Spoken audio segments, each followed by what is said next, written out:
Welcome back everyone, welcome to civil services study. 10 test complete हो गए थे अभी तक यूपीपीएससी पीसीएस के लिए। सीरीज जो आरओ का एग्जाम होगा उसमें भी हेल्पफुल होगी, तो प्रैक्टिस करते रहिएगा हर दिन। फुल टेस्ट सीरीज आप ज्वाइन कर सकते हो, डिस्क्रिप्शन बॉक्स में पूरा डिटेल्स दिया हुआ है। तो चलिए स्टार्ट करते हैं। प्रश्न सारे इंपॉर्टेंट हैं विद इंपॉर्टेंट एक्सप्लेनेशन के साथ। तो क्वेश्चन नंबर 1 है, ये टेस्ट नंबर होने वाला है 11। दो स्टेटमेंट के साथ बताइए कौन सा वाला इनमें से सही होगा। बुद्ध के काल में कौशाम्बी भारत के सबसे महत्वपूर्ण और समृद्ध शहरों में से एक था। चीनी यात्री फाहियान और युआन चांग ने इसका दौरा किया था। कई बार एग्जाम में प्रश्न बने कौशाम्बी पर, जो कि उत्तर प्रदेश में है, तो यूपी के एग्जाम के लिए इंपॉर्टेंट है। बिल्कुल करेक्ट है, दोनों के दोनों कथन सी है इसका आंसर। देखिए, कौशाम्बी का उल्लेख वैदिक और जैन साहित्य में अनेक बार हुआ है। बुद्ध के काल में कौशाम्बी भारत के सबसे महत्वपूर्ण समृद्ध शहरों में से एक था। श्री प्रभासगिरी कौशाम्बी में स्थित प्रसिद्ध जैन तीर्थ है। कौशाम्बी प्राचीन भारतीय संचार का एक प्रमुख केंद्र था, क्योंकि उत्तर से दक्षिण और पूर्व से पश्चिम तक के मुख्य मार्ग इस शहर में मिलते थे। यह नदी यातायात का एक टर्मिनस और मध्य देश का एक विशेष एम्पोरियम था। इस शहर ने कम से कम 6वीं शताब्दी ईस्वी तक अपना महत्व बनाए रखा, क्योंकि चीनी यात्री फाहियान और युआन चांग ने इसका दौरा किया था। तो दोनों के दोनों करेक्ट हैं, सी होगा इसका आंसर। इससे रिलेटेड प्रश्न कई बार एग्जाम में ये पूछा गया है कि निम्नलिखित में से कौन सा तीर्थ स्थल बौद्ध और जैन दोनों से संबंधित है। उत्तर प्रदेश में निम्नलिखित में से कौन सा तीर्थ स्थल बौद्ध और जैन दोनों से संबंधित है, वो है कौशाम्बी। कंफ्यूजन होता है कुशीनगर और कौशाम्बी में, तो कुशीनगर लगाकर गलत मत कर दीजिएगा। ये नंबर इस पर कॉल या व्हाट्सएप करके आप फुल टेस्ट सीरीज प्राप्त कर सकते हैं, पेड टेलीग्राम ग्रुप से जुड़ सकते हैं। एक्सप्लेनेशन की आवश्यकता है नहीं इसमें, क्योंकि क्वेश्चन नंबर 1 में जो एक्सप्लेनेशन है वो ही काम करेगी। नंबर 3, जैन और बौद्ध भिक्षुओं के स्थायी आश्रय क्या कहलाते हैं। जैन और बौद्ध भिक्षुओं के स्थायी आश्रय कहलाते हैं विहार। Option number B. जैन और बौद्ध भिक्षुओं के स्थायी आश्रय विहार कहलाते हैं। इसका निर्माण चट्टान या लकड़ी से किया गया था। भारत में सबसे बड़े स्थलों जैसे कि अजंता गुफाएं, कन्हेरी गुफाएं, करली गुफाएं और औरंगाबाद गुफाएं, कई विहार शामिल हैं। बौद्ध धर्म में पूजा स्थल के रूप में चैत्य सभा मंडप होते थे। यूपीएससी ने भी प्रश्न कर चुकी है कि बौद्ध में जो विहार है वो क्या है। वो विहार आश्रय स्थल है या रहने का स्थान है, और चैत्य क्या है, वो पूजा स्थल है। ऊपर नीचे करके लिखा था, तो दोनों गलत स्टेटमेंट थे वो। तो चैत्य जो है बौद्ध धर्म में पूजा स्थल को संदर्भ करता है, और विहार स्थायी आश्रय या रहने का स्थान। संघ क्या है, यह बौद्ध भिक्षुओं का समुदाय या बौद्ध धर्म का पालन करने वाले भिक्षुओं का गण है।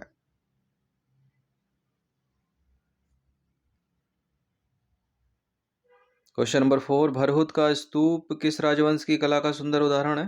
भरहुत का स्तूप शुंगकालीन स्थापत्य कला का सुंदर उदाहरण है। डी है इसका आंसर। देखिए, भरहुत स्तूप का निर्माण प्रारंभ में सम्राट अशोक के शासनकाल के दौरान लगभग 250 ईसा पूर्व में किया गया था, और बाद में 110 ईसा पूर्व शुंग वंश द्वारा संशोधित किया गया था। तो डी है इसका आंसर। क्वेश्चन नंबर 5 पर आ जाइए। मोगांव गुफाएं, जिन्हें हजारों बुद्ध की गुफाएं भी कहा जाता है, निम्नलिखित में से किस देश में स्थित हैं। थाईलैंड, नेपाल, भारत या चीन, बताइए।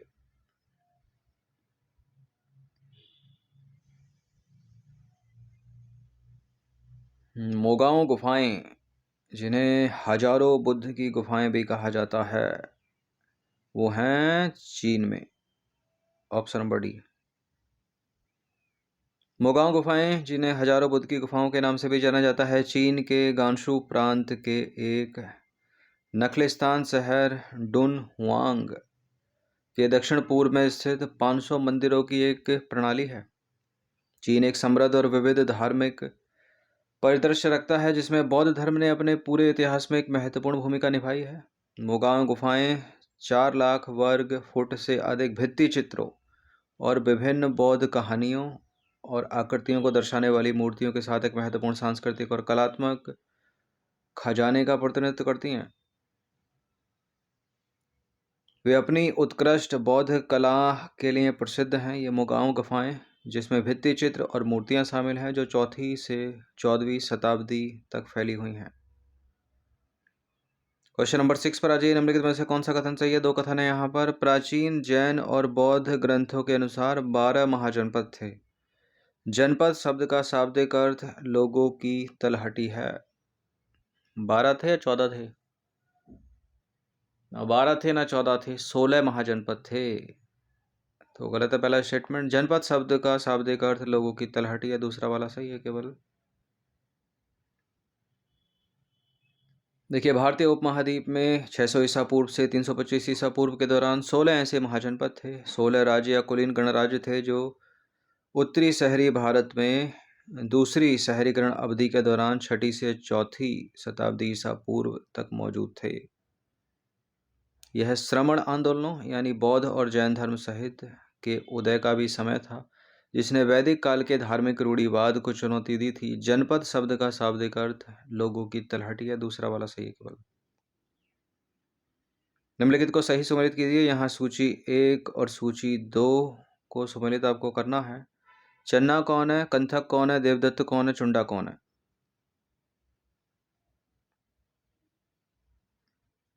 देखिए, देवदत्त के बारे में तो पता ही होगा। चन्ना, कंथक, चुंडा के बारे में ना पता अगर हिस्ट्री पढ़ी हो तो आपने एंशियंट। देवदत्त बुद्ध का चचेरा भाई था जो बाद में विरोधी बन गया। जो कंथक था, कंथक घोड़ा था। उस घोड़े का नाम था जो सिद्धार्थ और चन्ना को महल से बाहर ले गया। चुंडा एक लोहार था जिसने बुद्ध को उनकी मृत्यु से अंतिम भोजन दिया था। बुद्ध को उनकी मृत्यु से पहले अंतिम भोजन दिया था। और चन्ना बुद्ध बनने से पहले राजकुमार सिद्धार्थ गौतम के सारथी और साथी थे। और चुंडा हो गया लोहार। तो ए का 3 हो गया और बी का 4 हो गया, सी का 2 हो गया और डी का 1। बी है इसका आंसर।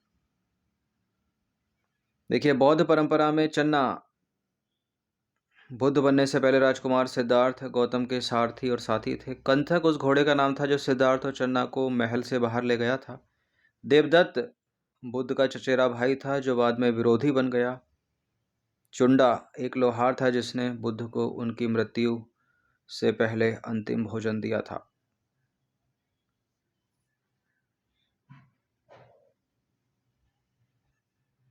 क्वेश्चन नंबर 8, निम्नलिखित में से किस बौद्ध स्थल पर महिलाओं को पहली बार संघ में नियुक्त किया गया था? इंपॉर्टेंट है प्रश्न। वो है वैशाली। वैशाली पहला बौद्ध स्थल था जहां महिलाओं को पहली बार संघ में नियुक्त किया गया था। और संघ में नियुक्त होने वाली पहली महिला प्रजापति गोमती थी, जो गौतम बुद्ध की मौसी या पालक मां थी। क्वेश्चन नंबर 9, निम्नलिखित कथनों में से कौन सा कथन सही है? दो कथन है यहाँ पर। बुद्ध ने अपना पहला उपदेश वाराणसी के निकट सारनाथ में दिया। इस घटना को महाभिष्क्रमण कहा जाता है। बुद्ध की मृत्यु कुशीनगर में एक साल के पेड़ के नीचे हुई थी। इस घटना को महापरिनिर्वाण कहा जाता है। देखिए, कई बार प्रश्न बना है, बुद्ध ने अपना पहला उपदेश कहाँ दिया? वाराणसी के निकट सारनाथ में दिया। अपने आप में इंपॉर्टेंट प्रश्न है यूपी में। और इस घटना को धर्म चक्र प्रवर्तन कहा जाता है। ये सब पूछा जाता है एग्जाम में। महाभिष्क्रमण नहीं कहा जाता इसको। गलत है पहला स्टेटमेंट, दूसरा वाला सही है। महापरिनिर्वाण बुद्ध की मृत्यु को संदर्भित करता है जो साल के पेड़ के नीचे हुई थी कुशीनगर में। केवल दूसरा वाला सही है, पहला गलत है। तो गौतम बुद्ध से रिलेटेड सारी एक्सप्लेनेशन जल्दी से देख लेते हैं। गौतम बुद्ध बौद्ध धर्म की स्थापना की थी गौतम बुद्ध ने। बुद्ध का जन्म हुआ था 563 ईसा पूर्व में कपिलवस्तु, वर्तमान में नेपाल के पास लुम्बिनी में। राजकुमार सिद्धार्थ के रूप में हुआ था। पिता का नाम शुद्धोदन और माता का नाम महामाया। शुद्धोदन जो थे इनके पिता शाक्य वंश के मुखिया थे और इसके कारण बुद्ध को शाक्य मुनि भी कहा जाता है। उनकी माँ या तो उनको जन्म देते समय ही चल बसी या 7 दिन बाद। सिद्धार्थ का जो पालन पोषण किया उनकी पालक माँ या मौसी प्रजापति गोमती ने किया था। इससे उनका नाम पड़ा गौतम। यशोधरा से विवाह हुआ था उनका, एक पुत्र हुआ उनका जिसका नाम था राहुल। उन्होंने सन्यासी बनने से पहले 29 वर्ष की उम्र में अपना घर छोड़ दिया। इस घटना को कहा जाता है महाभिष्क्रमण। बुद्ध के मन में त्याग का विचार तब आया जब उन्होंने मनुष्य की 4 अलग अलग अवस्थाएं देखी। बूढ़ा आदमी, बीमार आदमी, बूढ़ा आदमी और शव देखा उन्होंने, तपस्वी को देखा। बुद्ध 7 वर्षों तक घूमते रहे। 35 वर्ष की आयु में उरुवेला में निरंजना नदी के तट पर एक पीपल के पेड़ के वृक्ष के नीचे ध्यान करते हुए उनको ज्ञान प्राप्त हुआ। इस वृक्ष को बोधि वृक्ष के नाम से जाना जाने लगा। यह स्थान है बोधगया बिहार में। सारा जितना ये बोल्ड में है ना, सारे बुलेट पॉइंट हैं, इस पर प्रश्न बन चुके हैं ऑलरेडी एग्जाम में। उन्होंने अपना पहला उपदेश वाराणसी के निकट सारनाथ में दिया। इस घटना को धर्म चक्र प्रवर्तन कहा जाता है। उनकी मृत्यु हुई थी 483 ईसा पूर्व में कुशीनगर में एक साल के पेड़ के नीचे। याद रखिएगा, सब साल के पेड़ के नीचे मृत्यु हो रही है, पीपल के पेड़ के नीचे ज्ञान प्राप्त हो रहा है। इस घटना को क्या कहा जा रहा है? मृत्यु को महापरिनिर्वाण।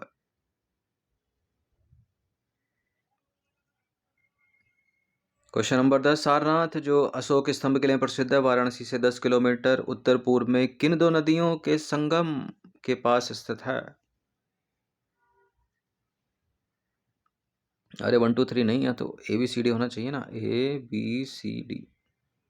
बताइए, गंगा सोन, यमुना और काली, बेतवा और चंबल, या गंगा और वरुणा? एक तो गंगा है इसमें और दूसरी है Varuna, option number D.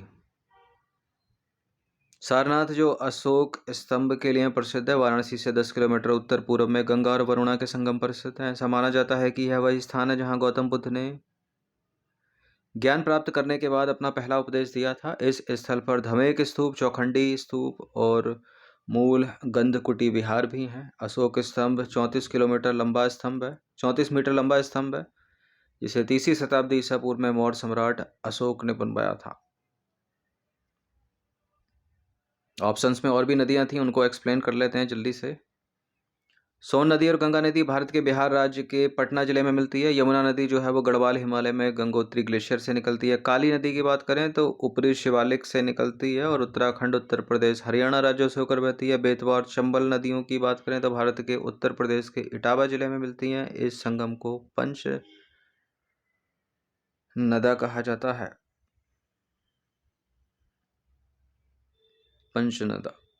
Number 11, बौद्ध धर्म का त्रिशूल के आकार का जो प्रतीक है किसका प्रतिनिधित्व नहीं करता? बौद्ध धर्म का त्रिशूल के आकार का प्रतीक प्रतिनिधित्व करता है धम्म का, बुद्ध का और शंख का। निर्वाण इसमें नहीं है तो यह इसका आंसर हो जाएगा। निर्वाण का प्रतिनिधित्व बौद्ध धर्म के त्रिशूल के आकार के प्रतीक द्वारा नहीं किया जाता। त्रिशूल के आकार का प्रतीक जिसे त्रिरत्न या ट्रिपल जेम भी कहा जाता है, बुद्ध, धम्म और संघ का प्रतिनिधित्व करता है। संघ यानी समुदाय, धम्म यानी शिक्षाएं और बुद्ध यानी प्रबुद्ध व्यक्ति। त्रिरत्न बौद्ध अभ्यास के लिए केंद्रीय है और 3 शरणों या रत्नों को दर्शाता है जिनमें बौद्ध शरण लेते हैं। निर्वाण जो है बौद्ध अभ्यास के अंतिम लक्ष्य को संदर्भित करता है जो जन्म और पुनर्जन्म के चक्र से मुक्ति और दुख का निरोध है।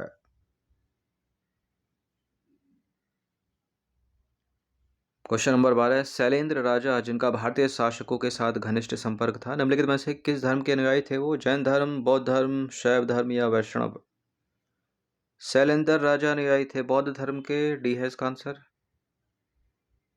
शैलेंद्र राजा बौद्ध धर्म के अनुयायी थे और शैलेंद्र राजा का भारतीय शासकों विशेषकर पाल राजवंश के शासकों के साथ घनिष्ठ संपर्क था और ये जो पाल राजवंश था वो बौद्ध धर्म का संरक्षक भी था। शैलेंद्र राजा बौद्ध वास्तुकला में अपने महत्वपूर्ण योगदान के लिए जाने जाते हैं, जिसमें इंडोनेशिया के मध्य जावा में प्रसिद्ध बोरोबुदुर मंदिर का निर्माण भी शामिल है। उन्होंने अपने शासनकाल के दौरान दक्षिण पूर्व एशिया में बौद्ध धर्म के प्रसार में महत्वपूर्ण भूमिका निभाई।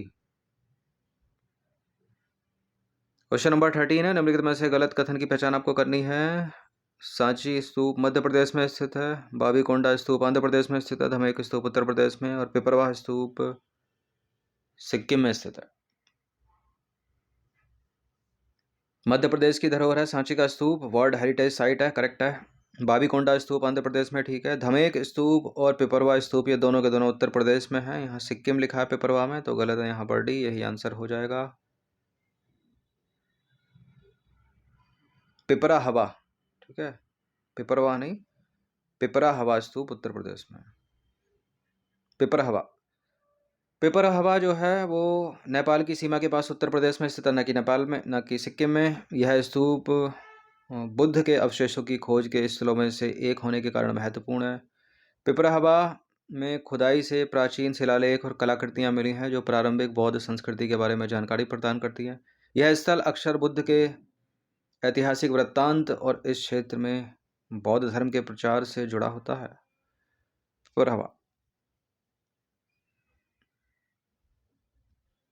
क्वेश्चन नंबर 14 पर आ जाइए।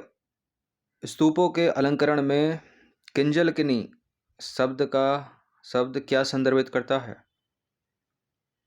किंजलकिनी शब्द क्या संदर्भित करता है? आभूषण और वस्त्र प्रदर्शित करती हुई लताएं, स्कार्फ और साड़ियां, आम के आकार के पेटेंट, सहस्त्र कमल पुष्पों की माला। स्तूपों के अलंकरण में किंजलकिनी संदर्भित करता है सहस्त्र कमल पुष्पों की माला को। ऑप्शन नंबर डी है इसका आंसर। स्तूपों की सजावट में किंजलकिनी स्तूप जो हैं वो बौद्ध वास्तुकला में महत्वपूर्ण संरचनाएं हैं जो ध्यान के स्थान और प्रबुद्ध मन के प्रतीक के रूप में काम करती हैं। किंजलकिनी शब्द स्तूपों की सजावट में इस्तेमाल होने वाले 1000 कमल के फूलों की माला को संदर्भित करता है। कमल के फूलों का बौद्ध धर्म में गहरा प्रतीकात्मक अर्थ है जो पवित्रता, ज्ञानोदय और पुनर्जन्म का प्रतिनिधित्व करते हैं। कमल के फूल।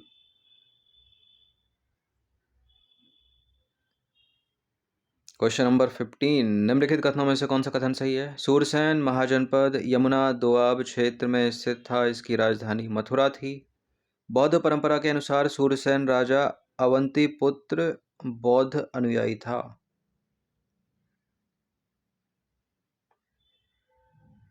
बिल्कुल पहला वाला सही है और दूसरा वाला भी सही है, ये करेक्ट है, दोनों के दोनों सी है इसका आंसर।